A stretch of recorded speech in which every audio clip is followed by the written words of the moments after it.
এই কয়েকদিন আমাদেরকে নিস্তার দেবেন। কিন্তু আপনার আমি যে না করেছিলাম খড়ির ভাটা চলবে না, পরিবারের বিপক্ষে না, এগুলোতে আপনারা রেড করেন, আমাদের কোনো আপত্তি নেই। পরিবার ভেঙে দেন, পরিবারটা ভেঙে দেন, ফাইন করেন। স্যার বলি পরিবারটা ভেঙে দেন, ভেঙে আপনাকে অনেক ছবি দিচ্ছি আমি পরিবার, সেগুলো ভেঙে দেন এবং চুরমার করে দেন। আমার অভিযান চলতেছে না, আমরা খড়ির ভাটাগুলোকে আগে টার্গেট করেছিলাম, ঠিক আছে। এখন আপনার হাইকোর্ট আমাদেরকে যেহেতু একটা আদেশ দিয়েছে, আমরা কিন্তু বসে থাকলে চলবে না। আপনারা হাইকোর্টকে যদি কনভিন্স করতে পারেন, হাইকোর্ট যদি আমাদেরকে অন্যরূপ আদেশ দেয়, তখন আমরা হাইকোর্টের আদেশ মধ্যে চলবো নিঃসন্দেহে।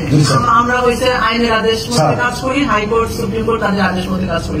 আপনাদের এটা আমরা যথাযথ জায়গায় আজকেই পাঠাই। আর আমাদের খড়ি ভাটাগুলো আপনারা ভেঙে দেন, যেগুলো চিন্তা সেগুলো ভেঙে দেওয়া শুরু করে আপনারা করছেন, কিন্তু এর মধ্যে ভেঙেছেন, আপনাকে ধন্যবাদ। আরো অনেকগুলো আছে, সেগুলো আপনারা ভেঙে দেন, কোনো আপত্তি নেই আমাদের। আমরা তো স্যার ভাটা পরিবর্তন, স্যার গ্রাম চিহ্নি ছিল, গ্রাম চিহ্নি থেকে আমাদেরকে গভর্নমেন্ট বললো আপনারা ফিক্স ভাটা করেন। 2000 সালে আমরা ফিক্স ভাটা করলাম, তারপরে গভর্নমেন্ট বললো আপনারা জিগজ্যাগ করেন, আমরা জিগজ্যাগ করলাম। এখন আমাদেরকে যদি নতুন প্রযুক্তি গভর্নমেন্ট আমাদের করতে বলে, আমাদের করবো না, সেটা করবো। গভর্নমেন্ট আমাদের ইট কিনতেছে।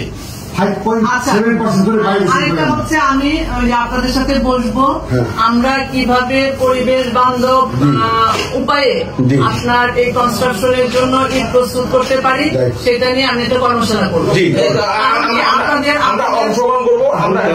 আপনাদের এই জেলাটা হচ্ছে কৃষি বান্ধব জেলা, এগ্রিকালচার বেসড জেলা, তাই না? এখানে আপনার প্রচুর ফসল, প্রচুর ফল, প্রচুর শাকসবজি জন্মে। এগুলোর জন্য মাটিটা ঠিক থাকে, এটা আমার যেমন চাওয়া, আপনাদেরও চাওয়া, কারণ আপনারা এই জেলার বাসিন্দা, তাই না? তো আমরা সবাই মিলে একটা উপায় বের করব এবং পরিবেশ বান্ধব সামগ্রী যেন আমরা এই পরিবেশ ক্ষতিকর সামগ্রী থেকে আমরা ওখানে শিফট করতে পারি।